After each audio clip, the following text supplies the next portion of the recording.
Hay una pregunta que casi nadie se hace en serio, y te la voy a hacer a ti ahora mismo, antes de que sigas viendo este video. ¿Quién tiene acceso a tu mundo interior? No hablo de tu cara pública. No hablo de lo que subes a redes, de lo que cuentas en una comida familiar o de lo que compartes con tus compañeros de trabajo.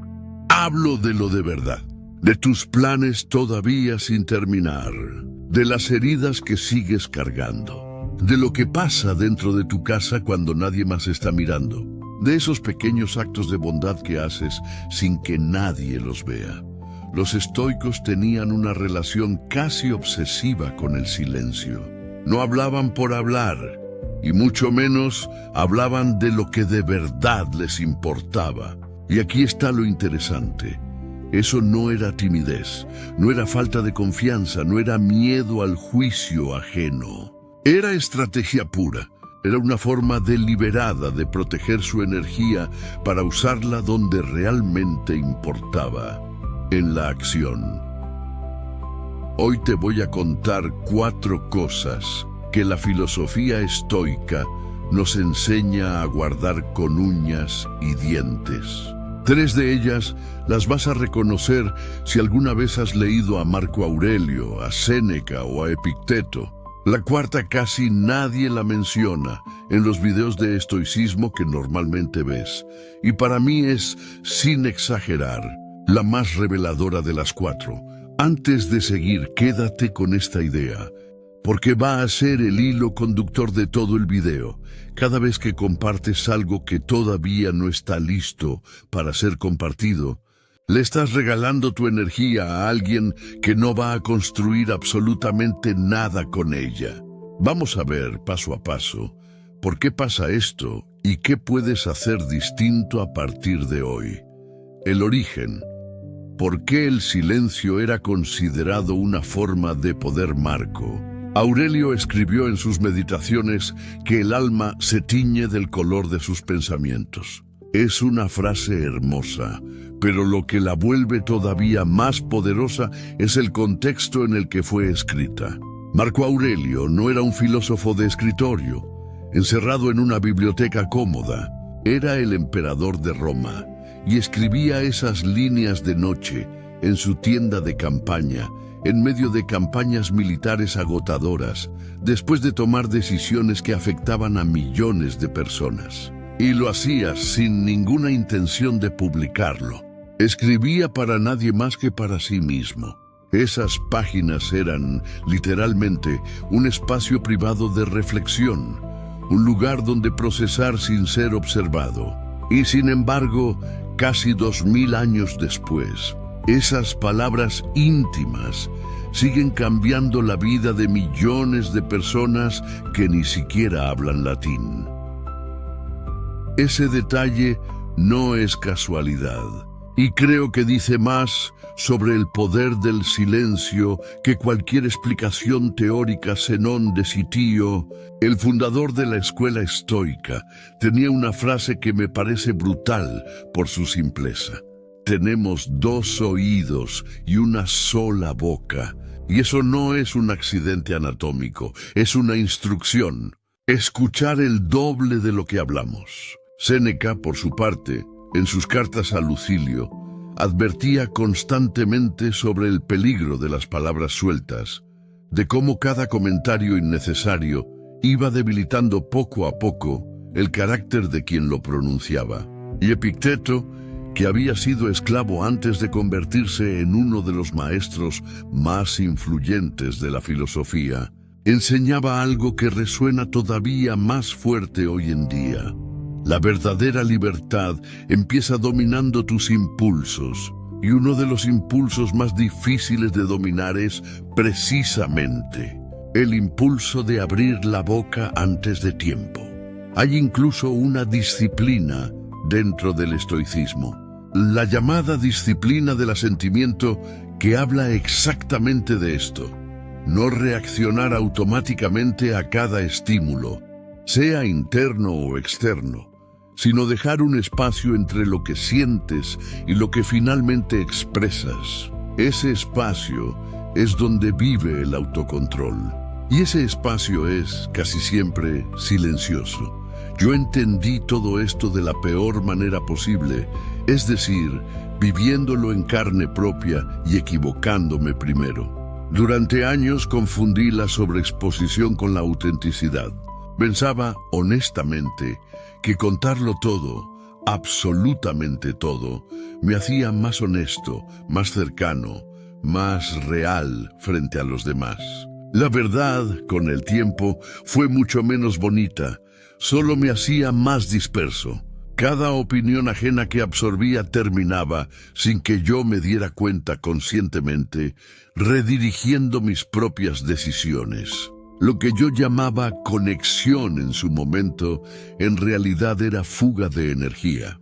Energía que debería haber estado construyendo algo, y que en cambio se iba en explicaciones, justificaciones y validaciones externas. Con ese contexto ya puesto sobre la mesa, vamos ahora sí a las 4 cosas concretas. Tus metas más profundas, cuando anuncias un sueño demasiado pronto, sin que todavía tenga raíces reales en forma de acciones concretas, le das al mundo entero un asiento de primera fila para opinar sobre algo que ni siquiera has empezado a construir de verdad. Y eso, aunque no lo parezca, tiene un costo altísimo. Hay algo que muy pocos canales de estoicismo mencionan, porque no viene de la filosofía antigua, sino de la psicología moderna. Y a mí me parece que encaja perfecto con lo que los estoicos ya intuían hace 2000 años. El psicólogo Peter Gollwitzer estudió este fenómeno de forma muy concreta en varios experimentos y descubrió algo que parece contraintuitivo a primera vista. Cuando anuncias una meta en público, tu cerebro genera lo que él llama una especie de realidad social prematura. Es decir, una sensación de identidad ya cumplida, como si en parte ya hubieras logrado lo que estás anunciando, solo por el hecho de haberlo dicho en voz alta frente a otras personas. Ese pequeño golpe de satisfacción anticipada, aunque parezca inofensivo, reduce de forma medible tu motivación real para efectivamente hacerlo. En otras palabras, hablar de tu meta puede literalmente sabotear tu meta antes de que empieces. Yo lo viví en carne propia y todavía me cuesta contarlo sin sentir un poco de vergüenza retrospectiva. Compartí un proyecto muy personal, algo que sentía casi sagrado, con gente muy cercana a mí. El apoyo que recibí fue cálido, sincero, genuino. Pero algo cambió en mí después de esas conversaciones. Algo sutil pero decisivo. Empecé a actuar pensando en las expectativas que había generado en ellos, en lugar de seguir enfocado en mi propósito original. La energía que antes venía de un lugar de propósito puro, ahora venía en buena parte de las ganas de no decepcionar, de impresionar, de estar a la altura de lo que había prometido. Semanas después, sin que nadie me quitara nada, el proyecto simplemente se apagó solo. No hubo un fracaso dramático, solo se fue diluyendo como una brasa a la que le falta oxígeno constante. Ahí entendí algo que resumo así: la atención de los demás es un ladrón disfrazado de aliento. Se siente bien recibirla, pero te cobra un precio que casi nunca ves venir. Los estoicos lo resumirían de una forma muy directa: no hables de tu filosofía, vívela. Y eso aplica exactamente igual a tus metas personales. Guarda tus objetivos como se guardan las brasas bajo la ceniza, calladas, constantes, acumulando calor lentamente, sin que nadie sople sobre ellas antes de tiempo. Cuando llegue el momento correcto, tus resultados van a hablar mucho más fuerte y mucho más convincente que cualquier anuncio que hubieras podido hacer antes. Piénsalo también desde otro ángulo, uno bastante práctico. Cada vez que cuentas un plan futuro, Inviertes tiempo y energía emocional en la conversación, en las reacciones de la otra persona, en gestionar sus dudas o su entusiasmo. Ese tiempo y esa energía ya no están disponibles para la acción concreta. Es literalmente un desvío de recursos limitados. Ejercicio práctico. Consigue un cuaderno que nadie más vaya a leer, físico si es posible, y escribe ahí tus metas con total honestidad, sin filtro, sin pensar en cómo sonarían si alguien más las leyera. Revísalas al amanecer, cuando el mundo todavía está en silencio y tu mente no ha sido contaminada por las opiniones del día. Ponte como reto los próximos 30 días. No le cuentes tu plan a absolutamente nadie, ni siquiera a las personas más cercanas. Deja que ese silencio se convierta poco a poco en impulso puro. Vas a notar algo curioso. Entre menos hables de lo que quieres lograr, más energía real te queda para efectivamente lograrlo. Si hasta este punto el video te está aportando algo, un like realmente ayuda muchísimo a que este tipo de contenido le llegue a más personas que probablemente lo necesitan tanto como tú y yo. No te quita nada de tiempo y a mí me ayuda un montón a poder seguir haciendo este tipo de videos con calma y sin prisa. 2. Tus luchas y tus heridas, el dolor, es universal. Eso nadie lo discute. Lo que no es universal, lo que sí depende completamente de cada persona, es cómo se procesa ese dolor una vez que llega. Hubo una temporada particular de mi vida en la que todo pareció colapsar prácticamente al mismo tiempo. El trabajo se volvió caótico, una relación importante se estaba desgastando semana tras semana, y encima de todo eso, casi no dormía. Pensé en ese momento que hablarlo abiertamente con todo el mundo que se cruzara en mi camino me iba a hacer sentir más liviano. Y durante un par de días, honestamente, funcionó. Sentía alivio momentáneo cada vez que lo contaba de nuevo. Pero pronto empecé a notar algo distinto. Cada vez que repetía la historia, sentía la herida abrirse de nuevo, casi con la misma intensidad que la primera vez. Contarlo una y otra vez, frente a personas distintas, con detalles cada vez más elaborados, no era sanar. Era, en el fondo, rascar una costra que ya estaba intentando cerrar por sí sola. Epicteto, que como te contaba antes, había vivido literalmente como esclavo antes de convertirse en filósofo. Decía algo que se aplica perfecto aquí. No expliques tu filosofía, encárnala. Traducido a este contexto específico del dolor y las heridas emocionales, significa algo muy concreto. Vive tu proceso de sanar en lugar de estar narrándolo constantemente frente a cualquiera que esté dispuesto a escuchar. Ahora, para que no se malinterprete, esto no significa cargar solo con absolutamente todo, aislarte del mundo o reprimir lo que sientes. Los estoicos no eran fríos ni insensibles, contrario a lo que mucha gente cree. Significa más bien elegir con mucho más cuidado la audiencia con la que compartes tu proceso. Busca a una o dos personas de confianza genuina en tu vida, mentores, amigos cercanos que puedan sostener tu verdad sin juzgarte y sin usar esa información en tu contra más adelante. Habla con ellos con total honestidad, sin filtros, y después, conscientemente, vuelve al silencio. La reflexión privada es medicina real. La repetición constante frente a audiencias amplias es, en cambio, un veneno lento.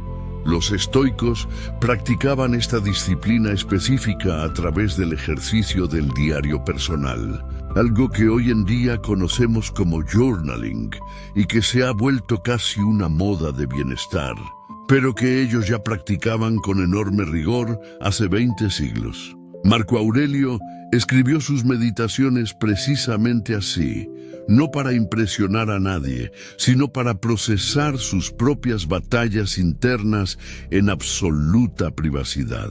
Sus palabras estaban destinadas, originalmente, a no tener ningún lector más que él mismo. Y sin embargo, ese ejercicio íntimo terminó convirtiéndose en uno de los textos más influyentes de toda la historia de la filosofía occidental. Hay también otro ejercicio estoico clásico que conecta directamente con esto, llamado la vista desde arriba o view from above en la literatura en inglés sobre el tema.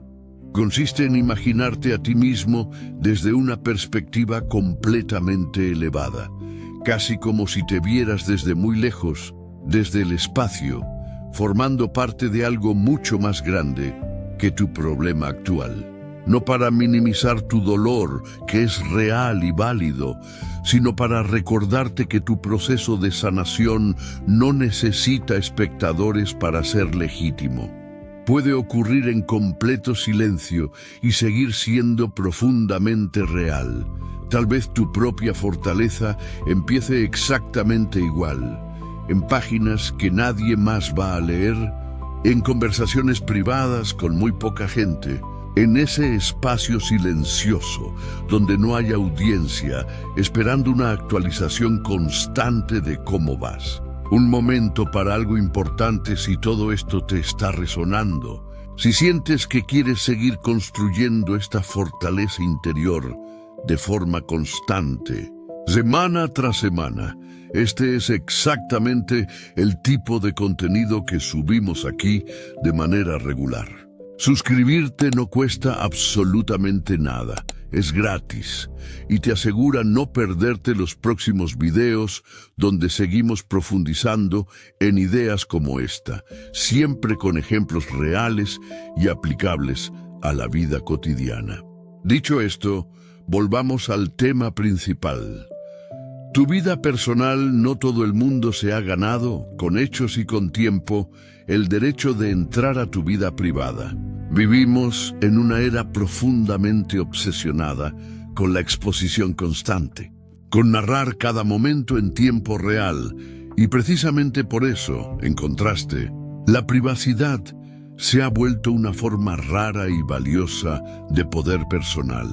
Aprendí esta lección específica a través de una ruptura amorosa que todavía recuerdo con bastante claridad. En ese momento compartí muchísimo más de lo necesario. Detalles íntimos, discusiones específicas, emociones que en realidad le pertenecían solo a 2 personas y a nadie más. Al principio, contarlo se sentía genuinamente como una forma de conexión con quienes me escuchaban con atención y cariño.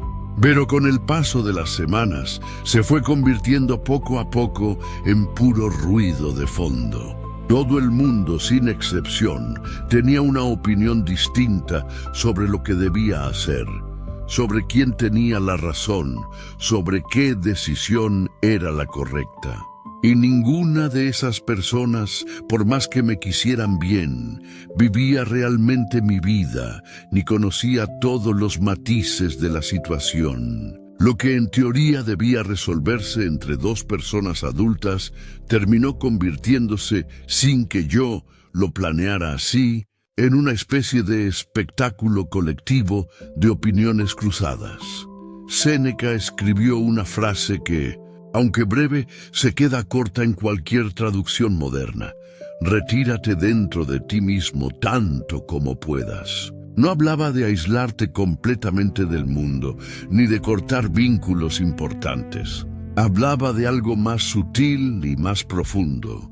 Soberanía sobre tu propia vida y tus propias decisiones.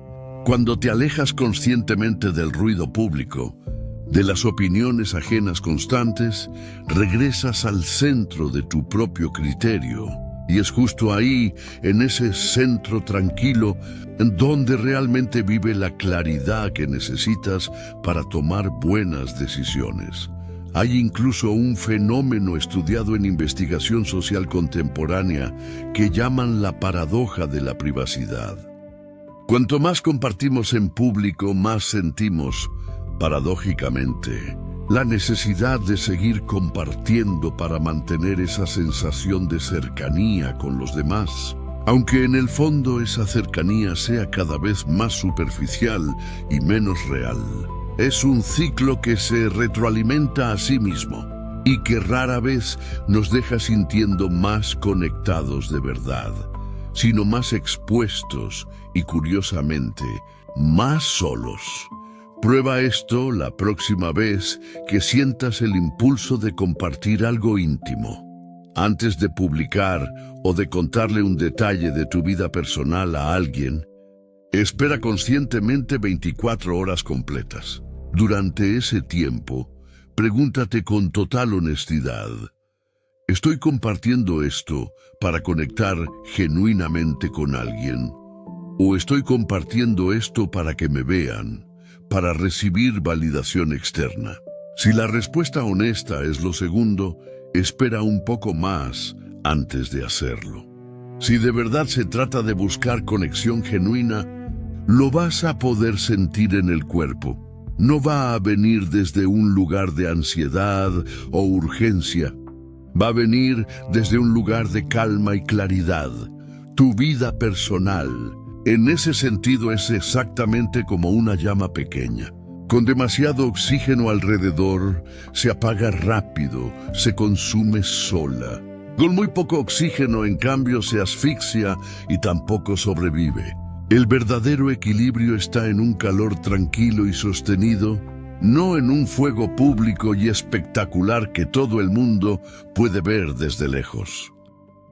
Tus buenas acciones, la que casi nadie menciona, y ahora llegamos a la que, según mi experiencia viendo mucho contenido sobre estoicismo, casi siempre se pasa por alto. Tus actos de bondad y de virtud cotidiana. Vivimos en una era donde hasta la generosidad parece necesitar, de forma casi automática, una etiqueta, una publicación, o al menos una mención pública para sentirse completa. Pero los estoicos enseñaban algo profundamente radical para los tiempos que vivimos hoy. La virtud, por definición, no necesita testigos para ser real. Marco Aurelio lo escribió sin ningún tipo de rodeo, de forma casi directa. Cuando hayas hecho algo bueno por otra persona, no busques aplausos ni reconocimiento externo. Basta y sobra con haberlo hecho. La virtud, decía, es su propia recompensa, no necesita nada más. Y aquí está el punto que más me hizo pensar cuando lo entendí de verdad. En el momento exacto en que empiezas a buscar reconocimiento por tu bondad, esa bondad deja técnicamente de ser bondad pura. Se transforma casi sin que lo notes en pura actuación para una audiencia. Hace un tiempo, ayudé a una persona que estaba pasando por un momento económico realmente difícil, algo puntual, pero significativo para ella. En su momento, se sintió absolutamente correcto hacerlo, sin ningún tipo de cálculo detrás. Pero después, en una conversación completamente distinta, días más tarde, me sorprendí a mí mismo mencionándolo de forma casual, casi esperando que la otra persona notara y valorara lo buena persona que había sido en esa situación. Esa realización, cuando finalmente la noté, me golpeó bastante fuerte. No estaba en el fondo buscando practicar virtud genuina. Estaba buscando validación externa, disfrazada de anécdota inocente. Desde ese día en adelante, me puse una regla personal muy simple y bastante estricta. Hacer al menos un acto de bondad cada semana que absolutamente nadie más sepa que hice. Sin excepciones, sin contarlo después, sin dejar rastro. Esos momentos específicos, vividos en silencio total, sin ningún tipo de reconocimiento externo, me han cambiado como persona mucho más de lo que cualquier gesto público jamás podría haberlo hecho. Pruébalo tú también esta semana. Ayuda a alguien sin que esa persona llegue a saber nunca que fuiste tú quien lo hizo. Dona algo, dinero o tiempo sin dejar tu nombre asociado. Elogia genuinamente a alguien cuando esa persona no está presente para escucharlo directamente de ti. Presta atención consciente a lo liberador que se siente actuar bien cuando absolutamente nadie está mirando ni va a enterarse jamás. Eso, en esencia pura, es la virtud real de la que hablaban los estoicos. Séneca escribió en algún punto que la verdadera grandeza nunca necesita presumir de sí misma. Simplemente existe, se sostiene por sí sola, sin necesitar validación externa constante. El silencio, en este contexto específico, purifica la intención detrás de cada acto. Entre menos hables de tu propia bondad, más profundamente se convierte esa bondad en parte genuina de quien eres, y no en una imagen que construyes para que otros la vean. La virtud que se practica buscando aplausos se desvanece rápido, casi tan rápido como llegó. La virtud que se practica desde el crecimiento personal genuino, en cambio, perdura mucho más tiempo del que imaginamos. Cerrando la idea, el jardín amurallado imagina. Por un momento tu mente como un jardín rodeado de muros altos y sólidos. Adentro de ese jardín crecen poco a poco las semillas de tu mejor versión posible, disciplina constante, paciencia genuina, coraje real frente a las dificultades cotidianas. Cada vez que compartes algo importante antes de que esté listo, cada vez que abres la puerta de ese jardín demasiado pronto, dejas entrar viento, ruido externo y distracción innecesaria. Pero cuando decides mantener esa puerta cerrada y en cambio cultivas ese espacio interno con paciencia y en absoluto silencio, ese jardín se va volviendo, con el tiempo, lo suficientemente fuerte como para resistir prácticamente cualquier tormenta que la vida te ponga enfrente. Recapitulando entonces las 4 ideas centrales de este video. Guarda tus metas hasta que tengan raíces sólidas en acciones concretas y reales, no solo en intenciones. Guarda tus luchas y heridas hasta que con tiempo y reflexión honesta se conviertan en verdadera sabiduría aplicable.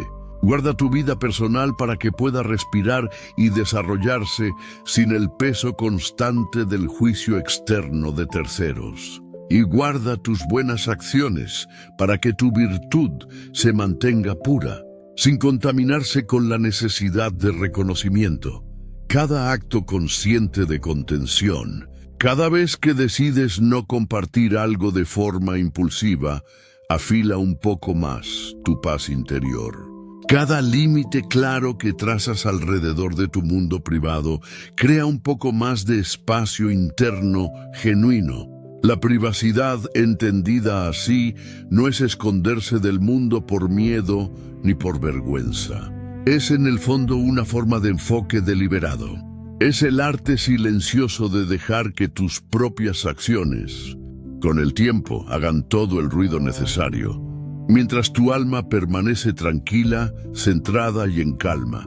Y antes de que te vayas de este video, quiero dejarte una pregunta para que la pienses en serio. No de pasada mientras haces scroll. De estas 4 cosas que acabamos de repasar juntos, ¿cuál te está costando más guardar en silencio ahora mismo en esta etapa específica de tu vida? Cuéntame en los comentarios cuál de las 4 sientes más presente hoy. No hace falta que des detalles específicos si no te sientes cómodo compartiéndolos. A veces basta con nombrarlo, aunque sea con una sola palabra, para que el cambio empiece a moverse por dentro. Nos vemos en el próximo video.